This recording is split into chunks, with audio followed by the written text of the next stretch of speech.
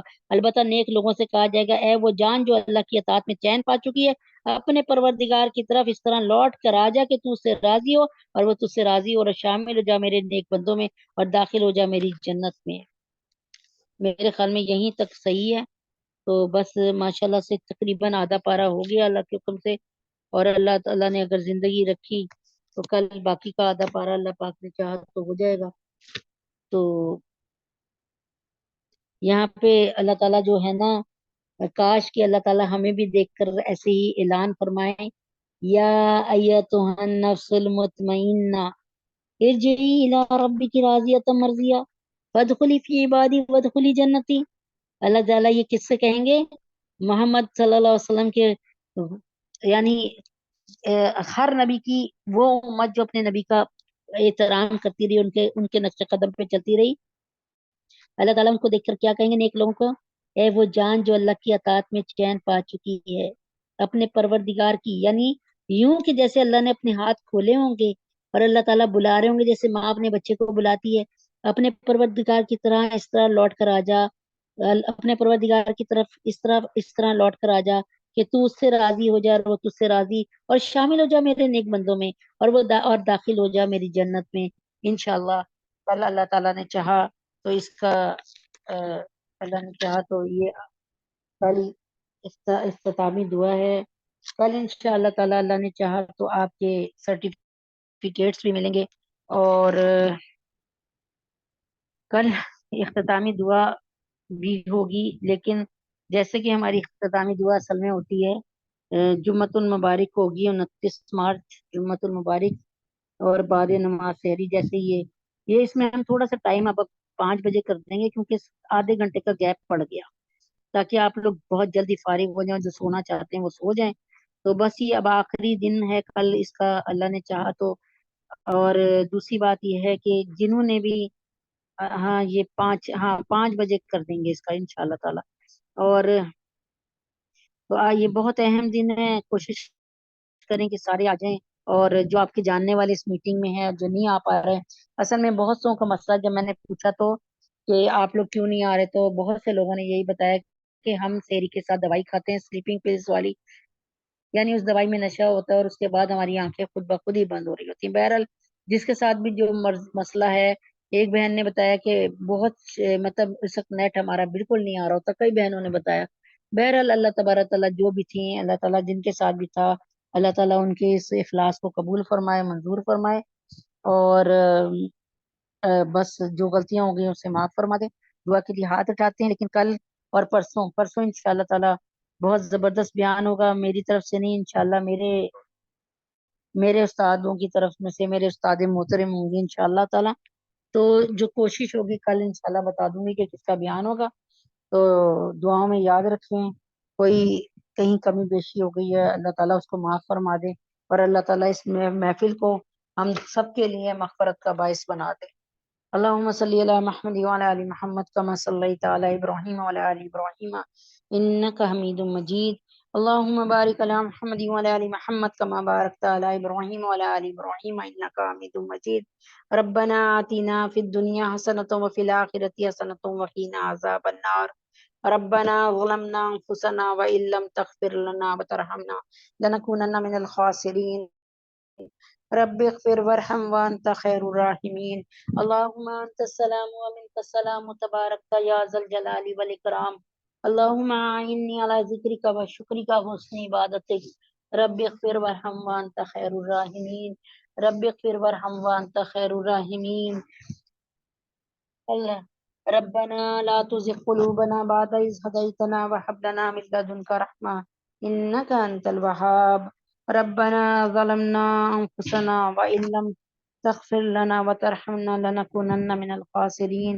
اے اللہ پاک ہماری نسلوں کو، اللہ پاک ہمارے بچوں کو، ہماری نسلوں کو، ہمیں اے اللہ پاک اپنی ناراضگی سے بچا لے. اے اللہ پاک اپنی ناراضگی سے بچا لے.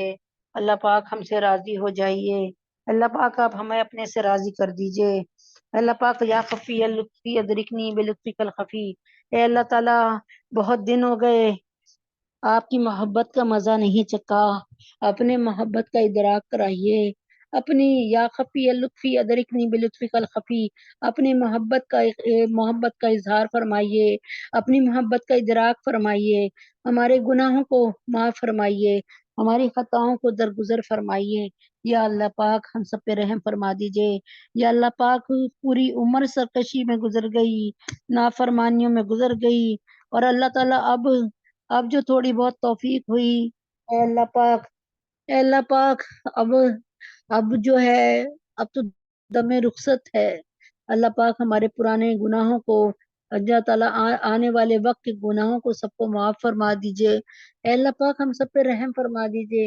اے اللہ پاک ہمارے بچوں کی، ہماری نسلوں کی بہترین تربیت فرما دیجئے. اللہ پاک ربنا حب لنا من لدنک رحمتا وحی لنا من امرنا ربنا آتنا من لدنک رحمتا وحی لنا من امرنا رشدا. اے اللہ پاک جس طرح اصحاب کہف والوں کو سکون دیا آپ نے، اے اللہ پاک اس وقت بہت بے حیائی کا زمانہ ہے، بہت فتنے کا زمانہ ہے، جور و ستم کا زمانہ ہے. اے اللہ پاک ہمیں بھی اسی طرح جیسے آپ نے ظالم بادشاہ کے شر سے اللہ پاک بچا لیا تھا اصحاب کہف والوں کو. اے اللہ پاک ہم جس زمانے میں ہم ہیں، ہمارے بچے ہیں، اے اللہ پاک اس زمانے میں فتنوں کا دور ہے. جیسے ایمان کی حفاظت فرمائی اصحاب کہف والوں کی، ایسے ایمان کی حفاظت فرما لے ہماری اولادوں کی، ہماری آنے والی نسلوں کی. اے اللہ قیامت کی صبح تک آنے والی نسلوں کی تربیت کی ذمہ داری آپ خود لے لیجئے.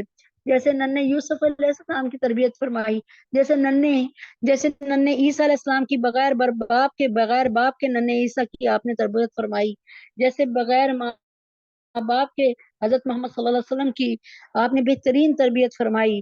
یا اللہ پاک، اے اللہ پاک اسی طریقے سے ہمارے بچوں کے ایمان کی حفاظت فرما دیجئے. اللہ پاک ہمارے بچوں کو بعمل حافظ قرآن، جو بچے ہیں ہمارے حافظ قرآن بچے، ان کو بعمل حافظ قرآن بنا دیجئے. ان کو قرآن کے حلال کو حلال سمجھنے والا، قرآن کے حرام کو حرام سمجھنے والا بنا دے. اللہ پاک ہماری آنکھوں کے سامنے ہمارے بچوں کو دین کی طرف لے آ. اللہ پاک دین پر عمل کرنا آسان فرما دے.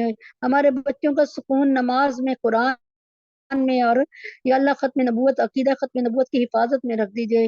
اللہ ہمارے بچوں کو نبی اکرم صلی اللہ علیہ وسلم کی ناموس کا گارڈ بنا دیجئے، محافظ بنا دیجئے. یا اللہ پاک ہمارے بچوں کو مومن بنا دیجئے، ہمارے بچوں کو محافظ ناموس سے رسالت بنا دیجئے، ہمارے بچوں کو راکین اور ساجدین میں سے، ہمارے بچوں کو صادق اور امین بنا دیجئے، ہمارے بچوں کو اپنی غلامی میں لے لیجئے. اللہ پاک ہمارے بچوں کو اپنے سینے سے لگا لیجئے، ہمارے بچوں کا ہاتھ ایسا پکڑیے کہ کبھی آپ نہ چھوڑیے. اللہ پاک ہماری اولادوں پر رحم فرما دیجئے. اللہ پاک قیامت کی صبح تک آنے والی اولادوں پر رحم فرما دیجئے. اللہ پاک ہمارے بچوں میں سے، ہماری نسلوں میں سے کوئی ایک بچہ بھی، ہمارے ملنے والوں، ہمارے چاہنے والوں میں سے کوئی ایک بندہ بھی اللہ پاک جہنم کی طرف مت بھیجیے گا. یا اللہ ان سب کو جہنم سے بچا لیجیے گا. یا اللہ پاک اس وقت فلسطین کے مسلمانوں پہ رحم فرما دیجئے.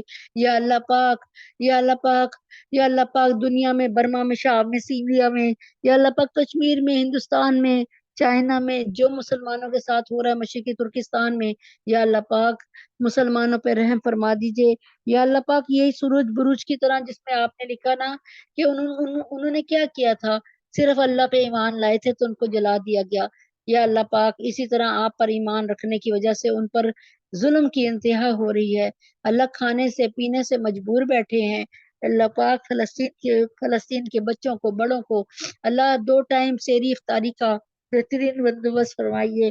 یا اللہ مسجد اقصی کی رونق بڑھا دیجئے. یا اللہ مسلمانوں سے مسجد اقصی کو رونق بخش دیجئے. اے اللہ پاک تجھے تیرے نبی کا واسطہ، یہودی بہت تیز ہیں. یا اللہ پاک بہت شفاق ہیں. یا اللہ پاک ہمارے گناہوں کو معاف فرما دیجئے. ان ظالم یہودیوں سے ہم سب کو بچا لیجئے. ہم سب کے گناہوں کو معاف فرما دیجئے. یا اللہ حوثیوں کی اور حماس کی تمام مجاہدین کی مدد فرما دیجئے. یا اللہ پاک لبنان اور یمن کے لوگوں کی حفاظت فرما دیجئے. ہم سب پہ رحم فرما دیجئے. یا اللہ پاک ہم سب پہ کرم فرما دیجئے.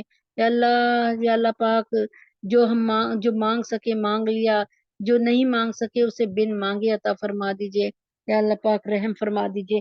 یا اللہ پاک جو بے اولاد ہیں ان کو نیک نرینہ اولاد عطا فرما دیجئے.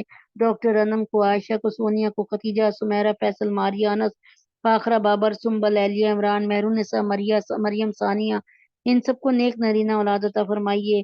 یا اللہ پاک اپنے حبیب کے طفیل میں، یا اللہ پاک جو بچیاں گھروں میں نکاح کی عمر پہ آ گئی ہیں، بیٹھی ہیں، ماں باپ انتظار کر رہے ہیں، اللہ ان سب کے لیے بہترین زوج کا انتظام فرمائیے.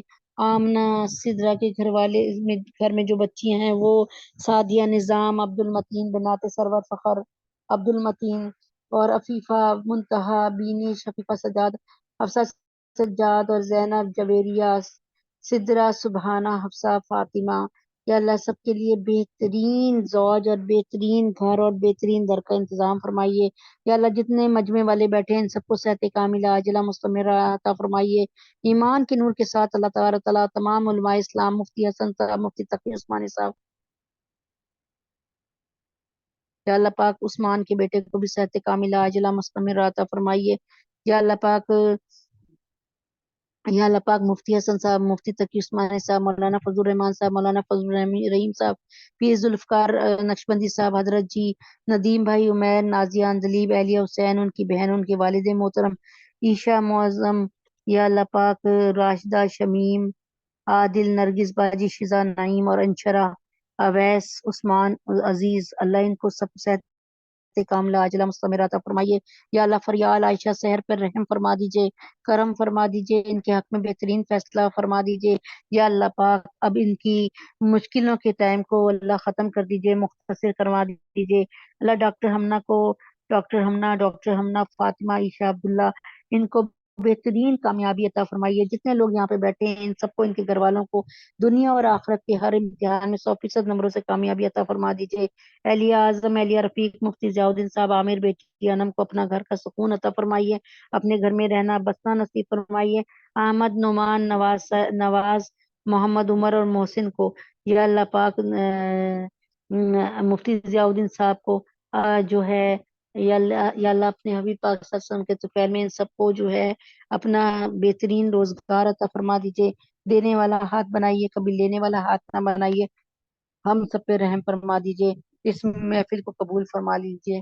وصلی اللہ تعالی علی خیر خلقہ محمد وعلی آلہ وصحبہ وآل بیتہ وازواجہ وذریاتہ اجمعین برحمتک یا ارحم الراحمین۔ یا اللہ پاک اس محفل کو، اس مجلس کو قبول اور منظور فرما لیجیے اور اس کی برکتیں دور دور تک پھیلا دیجیے۔ وصلی اللہ تعالی علی خیر خلقہ محمد وعلی آلہ وصحبہ